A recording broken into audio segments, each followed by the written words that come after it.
ಕಾವ್ಯ stories YouTube ಚಾನಲ್ಗೆ ಸ್ವಾಗತ. ಹೃದಯದರಸಿ ಧಾರಾವಾಹಿಯ 45ನೇ ಸಂಚಿಕೆ. ಅಣ್ಣ, ಅವನು ಹೇಳುತ್ತಿರೋದು ಕರೆಕ್ಟಾಗೇ ಇದೆ. ನಾವೆಲ್ಲ ಜೊತೆಗೆ ಸೇರಿದರೆ ಆ ವೇದಾಂತ್ ಮತ್ತು ವಿನುನ ಸೋಲಿಸಬಹುದು. ಫಿಚ್ಚಿ ಹೇಳಿದಾಗ ಯೋಚಿಸಿದ ಧನು, ಆಯಿತು. ಸಂಜಯ್ ಕೈ ಅವನ ಕೈಗೆ ಸೇರಿಸಿ ಶೇಕ್ ಹ್ಯಾಂಡ್ ಮಾಡಿದ. ಪ್ಲ್ಯಾನ್ ಈಗಾಗಲೇ ರೆಡಿ ಮಾಡಿದ್ದೀನಿ ನಾನು. ಹಾಗೆ ಮಾಡಿದರೆ ವೇದಾನ ಲಾಕ್ ಮಾಡಬಹುದು. ಸಂಜಯ್ ಹೇಳಿದಾಗ, ಅದೇನು ಪ್ಲ್ಯಾನ್ ಅಂತ ಹೇಳು ಎಂದ ಧನಂಜಯ್. ಸಂಜಯ್ ಪ್ಲ್ಯಾನ್ನ ಧನಂಜಯ್ ಹತ್ರ ಹೇಳಿದ. ಅದೇನು ಅಂತ ಮುಂದಕ್ಕೆ ಹೋದಂತೆ ಹೇಳ್ತೀನಿ. ಈ ಪ್ಲ್ಯಾನ್ ಚೆನ್ನಾಗಿದೆ. ಆ ವೇದಾಂತ್ ಮತ್ತು ವಿನುಗೆ ಬುದ್ಧಿ ಕಲಿಸೋಕೆ ಈ ಪ್ಲ್ಯಾನ್ ಸರಿಯಾಗಿ ಸೂಟ್ ಆಗುತ್ತೆ ಎಂದ ಧನಂಜಯ್. ಅಣ್ಣ, ನನಗೆ ಅನಿಸುತ್ತೆ ಆವತ್ತು ಅವರಿಬ್ಬರೇ ಇರಬೇಕು ನಾವು ಕಳಿಸಿದ ಮಕ್ಕಳನ್ನು ಕಂಟೈನರ್ ಗಾಡಿಯನ್ನು ವಶಪಡಿಸಿಕೊಂಡಿದ್ದು ಫಿಚ್ಚಿ ಹೇಳಿದಾಗ, ಈಗ ನನಗೂ ಹಾಗೆ ಅನ್ನಿಸುತ್ತಾ ಇದೆ. ಹೇಗಿದ್ದರೂ ಅಣ್ಣ ಇವತ್ತು ಬರ್ತಾ ಇದ್ದಾರೆ. ಅವರಿಗೂ ವಿಷಯ ತಿಳಿಸಿ ನಮ್ಮ ಪ್ಲ್ಯಾನ್ ಬಗ್ಗೆ ಹೇಳೋಣ. ವೇದಾಂತ್ ನಮ್ಮ ಹತ್ರನೇ ಆಟ ಆಡೋಕೆ ಬಂದೆ ಅಲ್ವಾ, ಮಾಡ್ತೀನಿ ನಿನಗೆ ಎಂದು ತಾನು ಜೋರಾಗಿ ನಕ್ಕನು. ಚಿಗಣ್ಣ, ನಡಿ ನನ್ನ ಜೊತೆಗೆ ವೇದ ಹೇಳಿದಾಗ, ಎಲ್ಲಿಗೆ ಸರ್ ಕೇಳಿದ್ದ ಚಿಕ್ಕು. ರಾತ್ರಿ ನಡೆದ ಯಾವ ವಿಷಯವೂ ಅವನಿಗೆ ನೆನಪಿರಲಿಲ್ಲ. ನಿಮ್ಮಿ ಮನೆಗೆ ವೇದ ಹೇಳಿದಾಗ, ಅಯ್ಯೋ ಬೇಡ ಸರ್ ಎಂದ ಚಿಕ್ಕು. ಯಾಕೆ ಬೇಡ? ದಿನ ಕುಡಿದು ಕುಡಿದು ಸಾಯ್ತೀಯಾ? ನಿನ್ನ ಅವಾಂತರ ನೋಡಬೇಕಿತ್ತು. ನನಗೆ ಬಾರಿಸೋಣ ಅನ್ನಿಸ್ತಿತ್ತು. ನೀನು ನಿಮ್ಮಿನ ಪ್ರೀತಿಸಿದ್ದು ನಿಜ ಆದರೆ ಅವಳನ್ನು ನಂಬಬೇಕಲ್ವಾ? ಅವಳಿಗೂ ನೀನಂದರೆ ಇಷ್ಟ, ಮನೆಯಲ್ಲಿ ಹೇಳೋಕೆ ಭಯ ಅಷ್ಟೇ ವೇದ ಹೇಳಿದಾಗ, ಸರ್ ಅವಳು ನನ್ನ ಬಿಟ್ಟು ಹೋಗ್ತಾಳಲ್ಲ ಅನ್ನೋ ಬೇಜಾರಿದೆ ಸರ್, ಅದಕ್ಕೆ ಕುಡ್ದೆ ಸರ್ ಚಿಕ್ಕು ಹೇಳಿದಾಗ, ಓಕೆ ಬಾ ನಿಮ್ಮಿ ಮನೆಗೆ ಹೋಗೋಣ ಎಂದ ವೇದ. ನಿಮ್ಮಿ ಮನೆಗೆ ಬಂದ ವೇದಾಂತ್ ಹಾಗೂ ಚಿಕ್ಕಣ್ಣ, ನೋಡಿ ಸರ್, ನಮ್ಮ ಚಿಕ್ಕಣ್ಣ ನಿಮ್ಮ ಮಗಳನ್ನು ತುಂಬ ಪ್ರೀತಿ ಮಾಡ್ತಾ ಇದ್ದಾನೆ. ಮದುವೆ ಮಾಡಿಸಿಕೊಟ್ರೆ ನಿಮ್ಮ ಮಗಳನ್ನು ಚೆನ್ನಾಗಿ ನೋಡ್ಕೊಳ್ತಾನೆ ವೇದಾಂತ್ ಹೇಳಿದಾಗ, ನಾವೀವಾಗಲೇ ಅವಳಿಗೆ ಬೇರೆ ಹುಡುಗನನ್ನು ನೋಡಿದ್ದೀವಿ ಎಂದರು ನಿಮ್ಮಿ ತಂದೆ. ನಿರ್ಮಲಾಗೆ ಇಷ್ಟನಾ ಸರ್ ವೇದ ಹೇಳಿದಾಗ, ಅವಳಿಗೆ ಇಷ್ಟ ಆಗಿದ್ದಕ್ಕೆ ನಾವೆಲ್ಲ ಒಪ್ಪಿಕೊಂಡಿದ್ದು ಎಂದರು ನಿರ್ಮಲಾ ತಂದೆ. ಒಮ್ಮೆ ಅವಳ ಬಳಿ ಕೇಳ್ತೀರಾ ವೇದ ಕೇಳಿದಾಗ, ಅದಕ್ಕೇನಂತೆ ಕೇಳ್ತೀನಿ. ನಿಮ್ಮಿ, ನಿನಗೆ ಈ ಮದುವೆ ಇಷ್ಟ ತಾನೇ ನಿರ್ಮಲಾ ತಂದೆ ಕೇಳಿದಾಗ, ವೇದಾಂತ್ ಹಾಗೂ ಚಿಕ್ಕು ಅವಳ ಮುಖವನ್ನೇ ನೋಡಿದರು. ಇಲ್ಲ ಎಂಬಂತೆ ತಲೆ ಆಡಿಸಿದ್ದಳು ನಿರ್ಮಲಾ. ಸತ್ಯ ಬದುಕಿದೆ ನಿಟ್ಟಿಸಿರು ಬಿಟ್ಟಿದ್ದ ಚಿಕ್ಕಣ್ಣ. ನೋಡಿದ್ರ ಸರ್, ಅವಳಿಗೆ ಮದುವೆ ಇಷ್ಟ ಇಲ್ಲ, ಚಿಕ್ಕಣ್ಣನನ್ನು ಪ್ರೀತಿ ಮಾಡ್ತಾ ಇದ್ದಾಳೆ. ನೀವೀಗ ಇಬ್ಬರನ್ನು ದೂರ ಮಾಡಿದ್ರೆ ಇಬ್ಬರ ಜೀವನವೂ ಹಾಳಾಗುತ್ತೆ ವೇದನ ಮಾತಿಗೆ ನಿರ್ಮಲಾ ತಂದೆ ಯೋಚಿಸುತ್ತಾ ನಿಂತರು. ಏನು ಯೋಚನೆ ಮಾಡ್ತಿದ್ದೀರಾ? ಕಷ್ಟಪಟ್ಟು ಸಾಕಿದ ಮಗಳನ್ನು ಗೊತ್ತೇ ಇಲ್ಲದವನಿಗೆ ಕೊಟ್ಟು ಮದುವೆ ಮಾಡಿಸೋಕೆ ಹೊರಟಿದ್ದೀರಾ. ನಿರ್ಮಲಾ ಹಾಗೂ ಚಿಕ್ಕಣ್ಣ ಇಬ್ಬರು ಪರಿಚಯ ಇರುವವರೇ. ಅವರಿಗೆ ಮದುವೆ ಮಾಡಿಸೋಕೆ ಇಷ್ಟೊಂದು ಯೋಚನೆ ಮಾಡ್ತಾ ಇದ್ದೀರಾ? ನೀವೇನು ಹೆದರಬೇಡಿ, ಚಿಕ್ಕಣ್ಣ ನಿರ್ಮಲಾ ಚೆನ್ನಾಗಿ ಇರ್ತಾರೆ. ಅವರಿಬ್ಬರಿಗೂ ನಾನು ಗ್ಯಾರಂಟಿ ಕೊಡ್ತೀನಿ, ನನ್ನ ಮೇಲೆ ನಂಬಿಕೆ ಇಡಿ ವೇದ ಹೇಳಿದಾಗ, ಆದರೆ ನೋಡಿದವರು ಏನಂತಾರೋ ಏನೋ ನಿರ್ಮಲಾ ತಂದೆ ಬೇಸರದಿಂದ ನುಡಿದಿದ್ದರು. ಯಾಕೆ ಅವರ ಬಗ್ಗೆ ಯೋಚನೆ ಮಾಡ್ತಿದ್ದೀರೆ? ನಿಮಗೆ ನಿಮ್ಮ ಮಗಳು ಚೆನ್ನಾಗಿ ಇರೋದು ಮುಖ್ಯ. ನೋಡಿದವರು 2 ದಿನ ಮಾತಾಡ್ತಾರೆ, ಆಮೇಲೆ ಸುಮ್ಮನೆ ಆಗ್ತಾರೆ. ಅವರ ಬಗ್ಗೆ ನಾವು ತಲೆ ಕೆಡಿಸ್ಕೊಳ್ಬಾರ್ದು. ನಮಗೆ ಹೇಗೆ ಬೇಕೋ ಹಾಗೆ ಬದುಕಬೇಕು ವೇದ ಹೇಳಿದ. ನಿಮ್ಮ ಮಗಳು ಇವನನ್ನು ಮದುವೆ ಆದರೆ ಖುಷಿಯಾಗಿರ್ತಾಳೆ ಅಂತ ಅನ್ನಿಸ್ತಿದ್ರೆ ನೀವು ಇವರಿಬ್ಬರ ಮದುವೆಗೆ ಒಪ್ಪಿಕೊಳ್ಳಿ. ಇಲ್ಲ ಅಂದರೆ ನಾನೇನು ಬಲವಂತ ಮಾಡಲ್ಲ. ನೀವು ನೋಡಿದ ಹುಡುಗನ ಜೊತೆಗೆ ಮದುವೆ ಮಾಡಿಸಬಹುದು. ಆದರೆ ಮುಂದೆ ಏನಾದರೂ ತೊಂದರೆ ಆದರೆ ಅದಕ್ಕೆ ನೀವೇ ಜವಾಬ್ದಾರರು ಎಂದ ವೇದ ಅಲ್ಲಿಂದ ಹೊರಬಂದ. ಚಿಕ್ಕಣ್ಣ ನಿಮ್ಮಿ ಮುಖ ನೋಡಿದ. ಅವಳು ಅಳುತ್ತಲೇ ಒಳಹೋದಳು. ಸಂಜೆಯಾಗುತ್ತಲೇ ಸುಧಾಕರ್ ಭಾರತಕ್ಕೆ ಬಂದಿದ್ದ. ಧನಂಜಯ್ ಎಲ್ಲ ವಿಷಯವನ್ನು ಸುಧಾಕರ್ಗೆ ಹೇಳಿದ. ಏನ್ ಧನು ನೀನು ಸ್ವಲ್ಪ ಎಚ್ಚರಿಕೆ ವಹಿಸೋದಲ್ವಾ? ಅದೇಗೆ ಅವನನ್ನು ನಿನ್ನ ಮನೆಯವರೆಗೂ ಬಿಟ್ಟೆ? ನಾವು ಮಾಡುತ್ತಿರೋ ಕೆಲಸದಲ್ಲಿ ನಾವು ಯಾರನ್ನು ನಂಬಲು ಸಾಧ್ಯವಿಲ್ಲ. ಅಂಥದ್ರಲ್ಲಿ ನೀನು ಅದ್ಯಾರನ್ನು ಕರೆಸಿ ಮನೆಯೊಳಗಿಟ್ಟು ನಮ್ಮ ಬಗ್ಗೆ ತಿಳಿಯೋ ಹಾಗೆ ಮಾಡಿದ್ದೀಯಲ್ಲ. ನಿನ್ನ ಬುದ್ಧಿಗೆ ಏನು ಹೇಳಲಿ? ಕೋಪದಿಂದಲೇ ಹೇಳಿದ್ದ ಸುಧಾಕರ್. ನನಗೆ ಆ ವಿನು ಮೇಲೆ ನಂಬಿಕೆ ಇತ್ತು ಅಣ್ಣ, ಅದಕ್ಕೆ ಧನಂಜಯ್ ಹೇಳುತ್ತಿದ್ದಾಗ, ಈಗ ನೋಡು ನಮ್ಮ ಕುತ್ತಿಗೆಗೆ ಬಂದು ಕೂತಿದೆ. ಈಗ ನಮಗೆ ವಿಷಯ ತಿಳಿದದ್ದಕ್ಕೆ ಸರಿ ಹೋಯಿತು. ಆ ವೇದಾಂತ್ ವಿನಯ್ ನಮ್ಮನ್ನು ಲಾಕ್ ಮಾಡಿ ಆದಮೇಲೆ ತಿಳಿದಿದ್ದಿದ್ರೆ ಏನು ಮಾಡಬೇಕಿತ್ತು? ಸುಧಾಕರ್ ಕೇಳಿದಾಗ, ಅಣ್ಣ ಅವರಿಬ್ಬರನ್ನು ಲಾಕ್ ಮಾಡೋಕ್ಕೆ ಸಂಜಯ್ ಒಳ್ಳೆ ಐಡಿಯಾ ಮಾಡಿದ್ದಾನೆ. ಇಬ್ಬರನ್ನು ಸರಿಯಾಗಿ ಸಿಕ್ಕಿ ಹಾಕಿಸಬಹುದು. ಧನಂಜಯ್ ಹೇಳಿದ. ಅದೇನು ಮಾಡ್ತಿರೋ ಮಾಡಿ, ನನಗೆ ತೊಂದರೆ ಆಗಬಾರದು ಅಷ್ಟೇ. ಸ್ವಲ್ಪ ಹುಷಾರಾಗಿರಿ. ಅವನು ಹೋಮ್ ಮಿನಿಸ್ಟರ್ ಮಗ. ಅವನ ಮನೆಯ ಸುತ್ತಮುತ್ತ ಬಾಡಿ ಗಾರ್ಡ್ಸ್ ಇರ್ತಾರೆ ಎಂದ ಸುಧಾಕರ್. ರಾತ್ರಿ ವೇದನ ಬರುವಿಕೆಯನ್ನೇ ಕಾಯುತ್ತಿದ್ದಳು ಭುವಿ.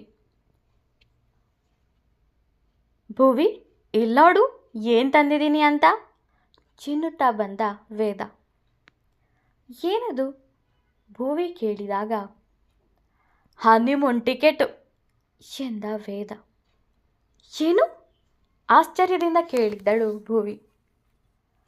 ಹೌದು, ವಿನುಗೆ ನಾನು ಹೇಳಿದ್ದೆ ಈ ಕೇಸ್ ಮುಗಿದ ತಕ್ಷಣ ಅವರಿಬ್ಬರನ್ನು ಹನಿಮೂನ್ಗೆ ಕಳಿಸ್ತೀನಿ ಅಂತ. ಅದಕ್ಕೆ ಇದು ಅವರಿಬ್ಬರಿಗೆ ಮತ್ತೆ ಇದು ನಮ್ಮಿಬ್ಬರಿಗೆ ಎಂದವ ಟಿಕೆಟನ್ನು ಅವಳ ಮುಂದೆ ಇರಿಸಿದ. ಅವನನ್ನೇ ಗುರಾಯಿಸಿದ್ದಳು ಭುವಿ. ಮದುವೆ ಆಗಿ ಬರೀ 2 ತಿಂಗಳಾಗಿರೋದು ಕಣೆ. ಇವಾಗ ಹೋಗಬಾರ್ದು ಅಂತ ಏನೂ ಇಲ್ವಲ್ಲ. ಆವತ್ತು ತಂದಿದ್ದನ್ನು ಹರಿದು ಹಾಕಿದೆ. ಮತ್ತು ಇವಾಗ ಯಾವ ಪ್ರಾಬ್ಲಮ್ ಕೂಡ ಇಲ್ಲ ತಾನೇ ನಮ್ಮ ಮಧ್ಯೆ. ಖುಷಿಯಾಗಿ ನನ್ನ ಜೊತೆಗೆ ಬರೋದು ಬಿಟ್ಟು ಈ ಲುಕ್ ಯಾಕೆ? ವೇದ ಹುಬ್ಬೇರಿಸಿ ಕೇಳಿದ. ನೋಡು, ನಾವು ಬೇರೆ ಕಡೆಗೆ ಹೋಗೋಣ. ವಿನು ಚೇತುನ ಇನ್ನೊಂದು ಕಡೆ ಕಳಿಸ್ತೀನಿ. ಗೊತ್ತಲ್ವಾ, ಅವನು ಮೊದಲೇ ಕರಡಿ. ವೇದ ನಗುತ್ತಾ ಹೇಳಿದಾಗ ವೇದನ ಕೈಯಲ್ಲಿದ್ದ ಅವರ ಟಿಕೆಟನ್ನು ಎಳೆದು ಹರಿದು ಹಾಕಿದಳು. ಲೇ, ಏನೇ ಮಾಡಿದೆ? ಕೋಪದಲ್ಲಿ ಕೇಳಿದ್ದ ವೇದ. ಇದರ ಅವಶ್ಯಕತೆ ಇಲ್ಲ, ಭುವಿ ಹೇಳಿದಾಗ. ಯಾಕೆ? ಇವಾಗೇನಾಯಿತು? ನಾಳೆ ಒಂದೇ ದಿನ, ಆಮೇಲೆ ಎಲ್ಲ ಸರಿ ಹೋಗುತ್ತೆ, ಚೆನ್ನಾಗಿರಬಹುದು ಎಂದ ವೇದ. ವೇದ ಹೇಳುತ್ತಿದ್ದರು ಭುವಿ ಅವನ ಮಾತು ಕೇಳದೆ ಅಲ್ಲಿಂದ ಹೊರಡಲು ಮುಂದಾದಾಗ, ನಿಂತ್ಕೋ ಭುವಿ, ಏನಾಯಿತು ಹೇಳು? ಅವಳ ಕೈ ಹಿಡಿದು ಕೇಳಿದ್ದ ವೇದ.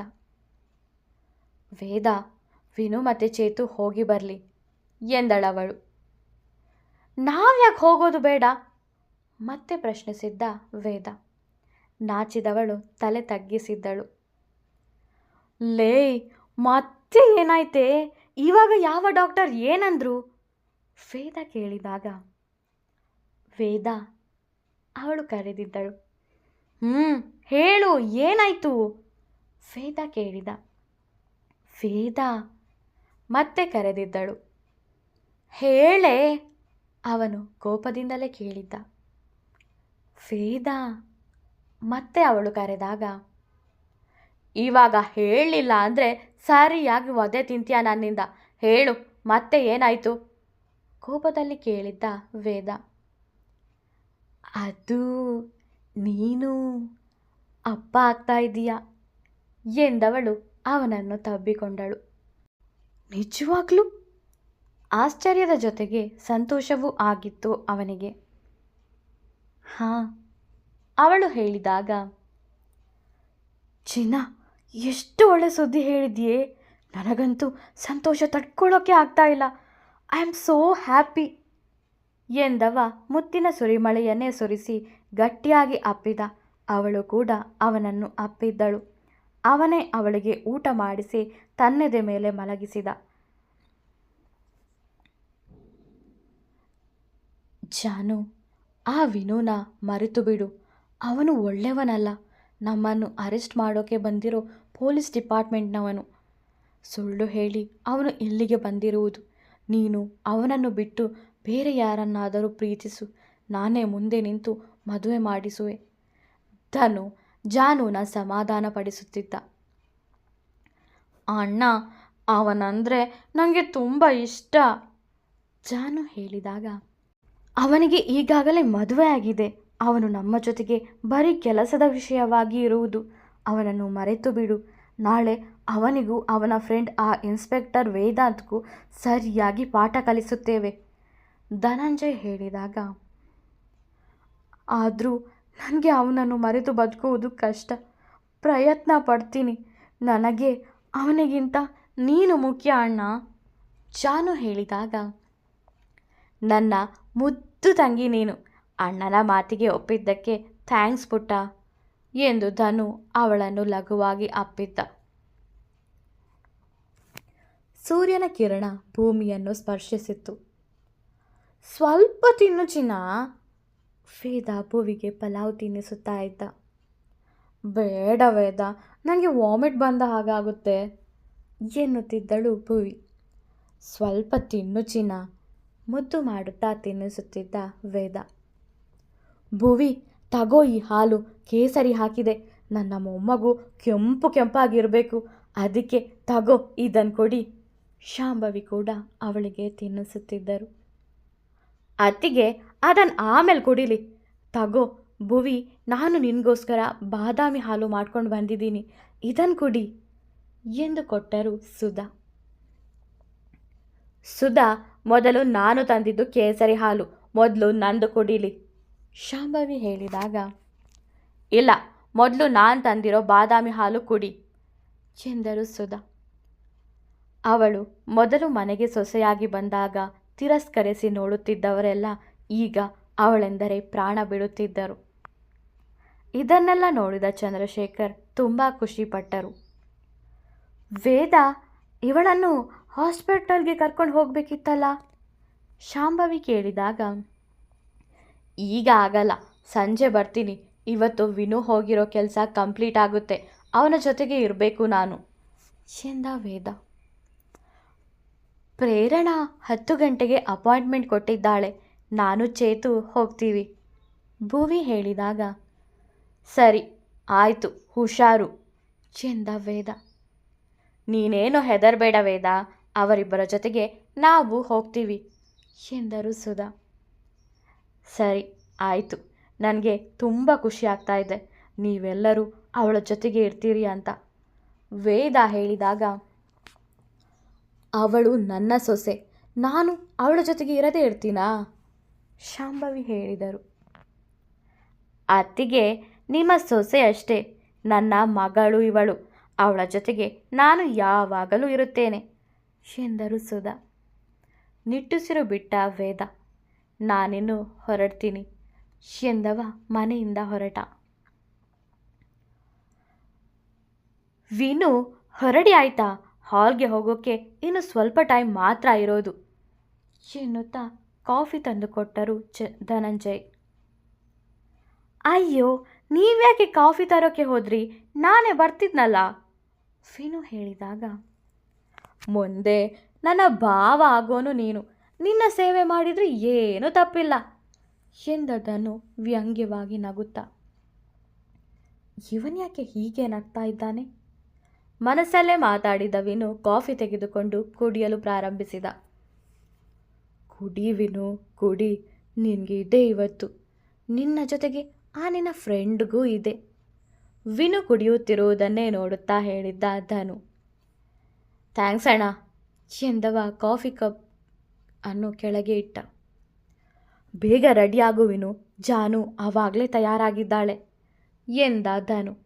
ಸರಿ ಅಣ್ಣ, ಎಂದವನಿಗೆ ತಲೆ ತಿರುಗಲು ಶುರುವಾಗಿತ್ತು. ಏನಾಯ್ತು ವಿನು, ನಾಟಕೀಯವಾಗಿ ನೋಡಿದ ಧನು ಒಳಗೊಳಗೆ ನಗುತ್ತಾ. ಯಾಕೋ ತಲೆ ಸುತ್ತಾ ಇದೆ, ಎಂದವ ಮಂಚದ ಮೇಲೆ ಕೂತ. ಹೌದಾ, ಸ್ವಲ್ಪ ರೆಸ್ಟ್ ಮಾಡು, ಧನು ಹೇಳಿದಾಗ ವಿನು ತಲೆ ತಿರುಗಿ ಬಿದ್ದು ಆಗಿತ್ತು. ವಿಜಿ ವಿಜಿ, ಇವನ್ ಬಿದ್ದ, ಇವನನ್ನು ಎತ್ತಿಕೊಂಡು ನಡಿ, ನಮ್ಮ ಅಡ್ಡಾಗೆ ಕರ್ಕೊಂಡು ಹೋಗೋಣ ಎಂದ ಧನು. ಸರಿ ಅಣ್ಣ ಎನ್ನುತ್ತಾ ಅವನ ಜೊತೆಗೆ ಇನ್ನೂ ಕೆಲ ರೌಡಿಗಳು ವಿನುನ ಎತ್ತಿಕೊಂಡು ಅಲ್ಲಿಂದ ನಡೆದಿದ್ದರು. ಇತ್ತ ಭುವಿ, ಚೇತು, ಸುಧಾ ಜೊತೆಗೆ ಶಾಂಭವಿ ಆಸ್ಪತ್ರೆಗೆ ಹೊರಟರು ಭುವಿ ಚೆಕಪ್ಗಾಗಿ. ಅವರು ಹೊರಬರುವುದನ್ನೇ ಕಾಯುತ್ತಿದ್ದ ಧನಂಜಯ್ ರೌಡಿಗಳು ಅವರ ಕಾರನ್ನೇ ಹಿಂಬಾಲಿಸುತ್ತಾ ಹೋದರು. ತುಂಬ ದೂರ ಹೋದ ಮೇಲೆ ಅವರ ಕಾರಿಗೆ ಅಡ್ಡ ಹಾಕಿ ಅವರೆಲ್ಲರೂ ಚಾಕು ತೋರಿಸಿ ಹೆದರಿಸಿ ಭುವಿಯನ್ನು ಎಳೆದುಕೊಂಡು ತಮ್ಮ ಕಾರಲ್ಲಿ ಕುಳಿತುಕೊಳ್ಳಿಸಿ ಹೊರಟೇ ಹೋದರು ರೌಡಿಗಳು. ಸುಧಾ, ಶಾಂಭವಿ, ಚೇತು ತಮ್ಮ ಕಾರಲ್ಲಿ ಅವರನ್ನು ಹಿಂಬಾಲಿಸುತ್ತಾ ಹೋದರು. ಅವರ ಹತ್ತಿರ ಹೋಗಲು ಸಾಧ್ಯವಾಗಲಿಲ್ಲ. ವಿಡಿಯೋ ಇಷ್ಟವಾದರೆ ಲೈಕ್ ಮಾಡಿ, ಕಮೆಂಟ್ ಮಾಡಿ. ನನ್ನ ಚಾನಲ್ಗೆ ಹೊಸಬರಾದರೆ ಸಬ್ಸ್ಕ್ರೈಬ್ ಮಾಡಲು ಮರೆಯಬೇಡಿ. ಧನ್ಯವಾದಗಳು.